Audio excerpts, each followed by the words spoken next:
Morning. আমরা এখন উঠেছি, এই যে আম্মু নাস্তা বানাচ্ছিল, আমরা কফি খেয়েছি। আজকে তো হচ্ছে তো আমরা এখন আমাদের নিজের কাজ আমরা নিজে করছি। তো দেখাই আমার আম্মু কি করে। আমার আম্মু আমাদের জন্য নাস্তা বানাচ্ছে। তো আমার আম্মু আমাদের জন্য মাছ ভাজা করছে, এদিকে থেকে আরো মাছ ভাজা করতেছে। এখানে মানে তরকারি এই যে এটা থেকে সবজি দিয়ে আর মাছ সবজি। এটা কিন্তু আমরা ফেভারিট খাবার, শীতের দিনে ফেভারিট খাবার। এটাকে বলে সবজি।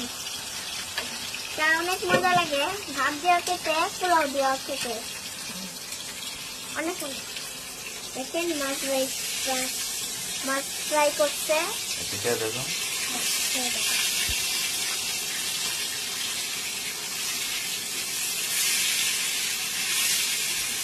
বিসমিল্লাহ,